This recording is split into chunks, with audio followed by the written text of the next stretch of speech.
All right, our latest Hidden Gem interview here, Roger Eitzmann from here in Sydney. And, well, Roger, I just kind of, just like I start every single one of these interviews out, just kind of have you take me through your, teaching and coaching career, where it got started, how it got started, and then all of the stuff that you did throughout your career. Okay. Graduated from Dana College up in Blair in 1967, and my wife, she graduated in Kearney at the same time. I wanted to get my master's degree right away at the university, and so we tried to get a job in Lincoln. And she got a job down in Wymore, Nebraska, in Wymore Southern, and I was able to drive from Wymore to Lincoln to get my master's program completed. And then she started hers in guidance, and then in 1970, I got the job here. And 2 years after we were here, she became guidance counselor here. And so that worked out pretty well for us. That was our working career. And then I coached, I was head football coach for 9 years, took a year off, and then been assistant ever since. And then I was head wrestling coach for 25 years. But were those the only two sports that you coached at Sydney? I helped with junior high track.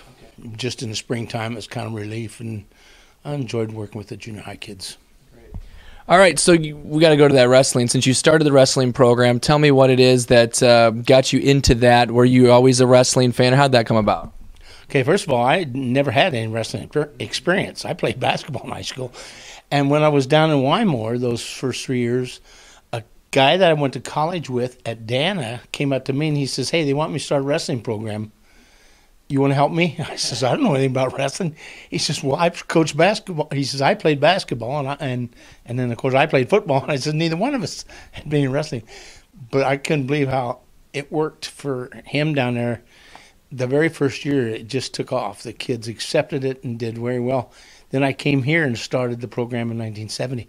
Got the same results. I had some wonderful kids. I mean, the kids were really good. And in 1995, when my son was it'll be 93 when my son was a sophomore, we went to the state duels up in Cedar Rapids, and that was so much fun. We didn't win either match up there, but we lost one by 3 and the other by 4, so we were right in on it. So the kids really competed well. Great. Now, so it's Southwest Iowa now. Was it just Sydney? Well, now it was Southwest Iowa the last years that I coached, but now it's back to Sydney. In terms of wrestling, though, because right now it's South. It is South, Yeah, but it's because now they're with Fremont Mills now, yes. And then when we had the real good team, my son is, we were with Hamburg, and so we were called Southwest then when Hamburg came up to Sydney to wrestle with us. Yeah. I'm sorry, I should have clarified a little better there.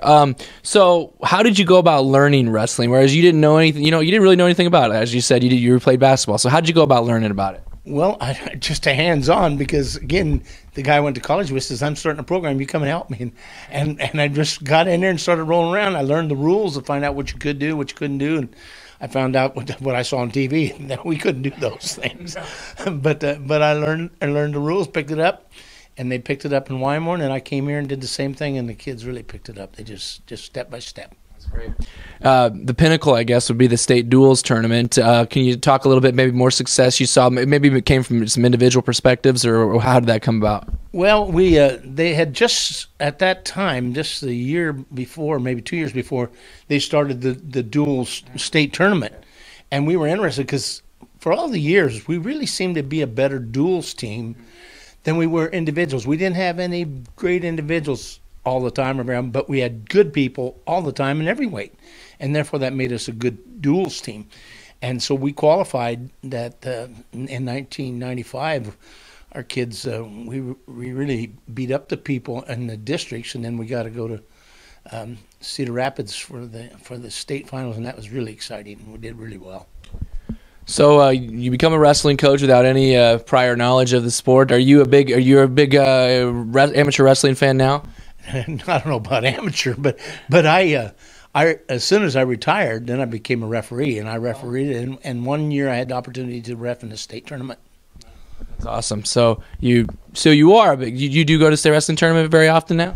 Well, no, not since then I haven't. Of course, we did when we had kids going all the time. We liked that, but I haven't been there for a while now because I'm not reffing or coaching either one now. All right, so you've been a football coach for many, many years as well. You were the head football coach for a lot of years, and now you're still an assistant coach under Coach Sears, right? So tell me about being a head football coach. And I mean, I would assume it was kind of during an era where I kind of call it the glory years, when you had, Bob Weber was around then, and, Coach Hicks has been around for a long, long time, and a lot of those great teams. So, I mean, can you talk to coaching against some of those heavyweights? The heavyweights is correct, because those guys drove me nuts. I beat them once in a while, but they beat me up more than I beat them up. They were good coaches. We respected each other, and we just went after each other, and that's what we were supposed to do. Tell me about assistant coaching under Coach Sears, and I assume maybe you've been an assistant under some different coaches as well. I'm not sure how long Coach Sears has been there. I can't remember the years either. I know when after I was here for a while, then I went up to St. Albert's and coached. I taught and coached there 1 year, and then I went over to Nebraska City Lords, and I coached and taught there 9 years.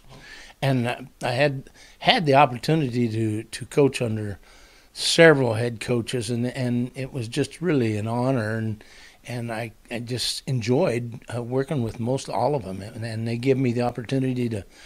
Most of the time they have me do the linemen, but I could do linebackers and even backs for some time. So I enjoyed being assistant to those guys. Well, let's go back before the coaching and teaching a little bit. Tell me about yourself, kind of growing up, how you got to the point where you realized you wanted to be a teacher and a coach. That came awfully early. I was born and raised in south central Nebraska on a farm, and grew up on a farm, and my big brothers were always interested in sports, and so that got me interested to follow and watch them, and got me interested enough that about farming till I was a freshman in high school, that was about all that I wanted. And so I knew as a freshman in high school that coaching is what I wanted to do. And so I tried to pursue it as much. And my parents backed me. I went to Fairbury Junior College and played football there, went to Dana College and played football there, and I got my master's from Nebraska. And they were always supportive of me doing that. So it worked all right pretty good.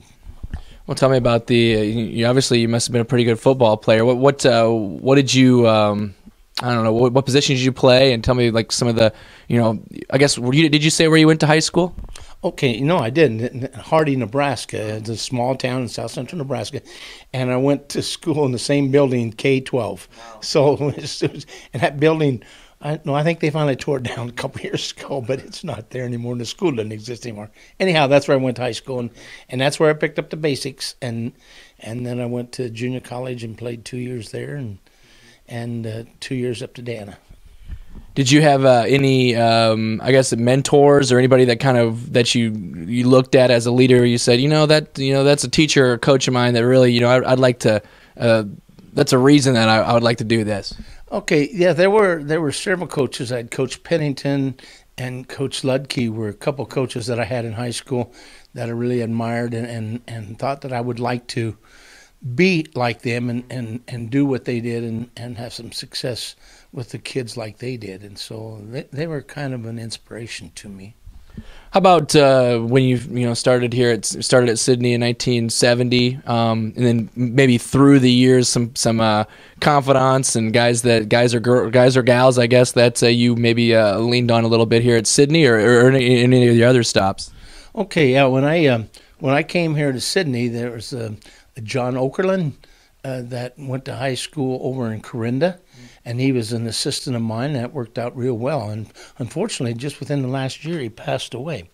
But he was a good guy to have around me and worked with me. And I was pretty fortunate in that regard to have somebody like that to help me as I started the program when I came here in 1970. You mentioned the state dual tournament in wrestling. As a football coach, head or assistant, what are some of your great memories there on the football side of things? Oh, I kind of have to be the very first year I was here that we played Hamburg and beat them. The trouble was I beat them the first years here, and the next 8 years I never beat them once. But that's the one I remember. And that's not true. We always scheduled Glenwood, bigger school than us, but we always scheduled them the first game of the season up to that first year that I was here, and the very first game we played Glenwood and we knocked them off.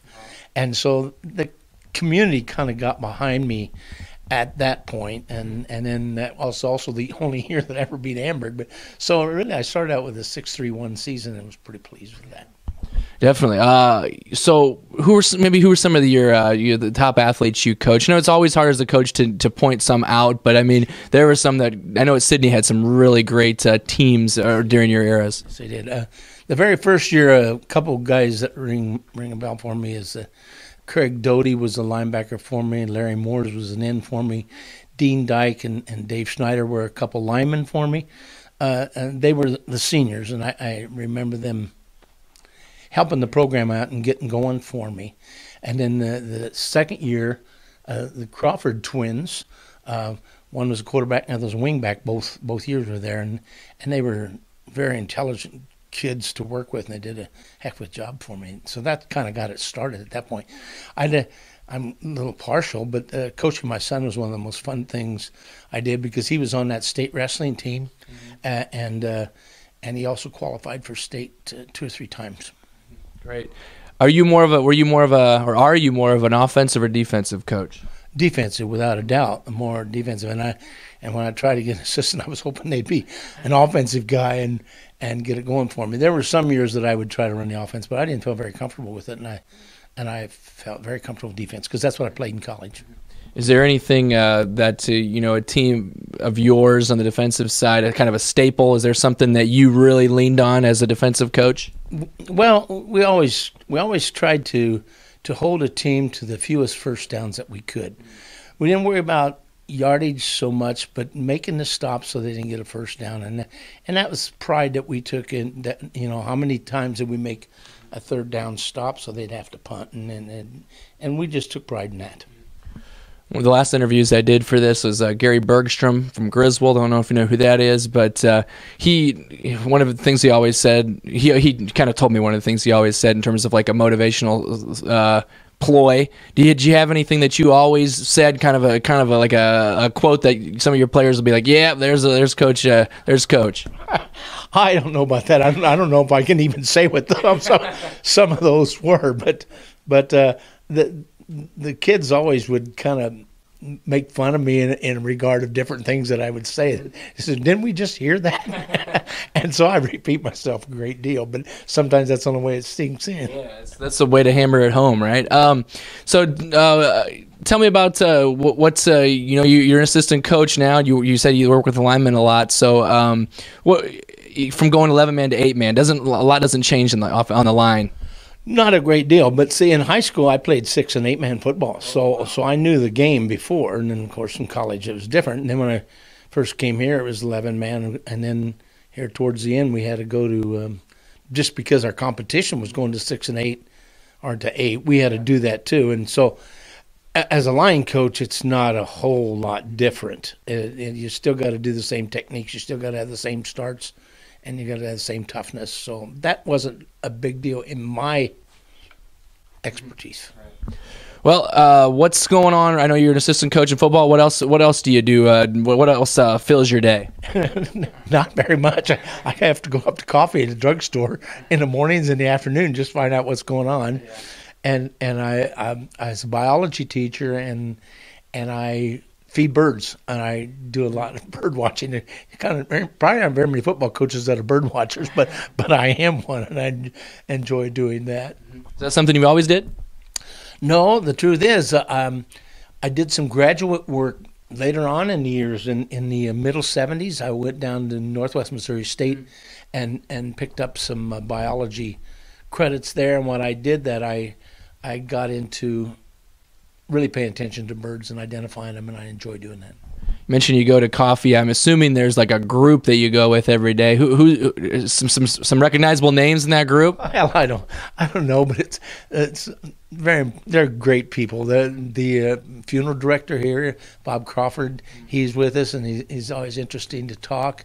And there's an insurance man, and there's several farmers, and I coach many of their kids, and so really our conversations a lot of times lead to sports because they want to ask me questions. I was thinking maybe I'd hear the name Steve Meyer. I'd heard he's been one of your sidekicks.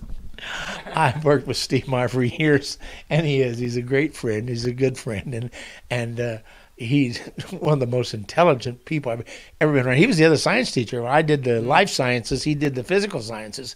And so we worked together. We were side by side in our classrooms all the time. So we were really pretty close in what we did. Roger, I'm thankful that I got a chance to talk with you and meet you, and thanks a lot for having me in your home. I appreciate you coming over here. Thanks a lot.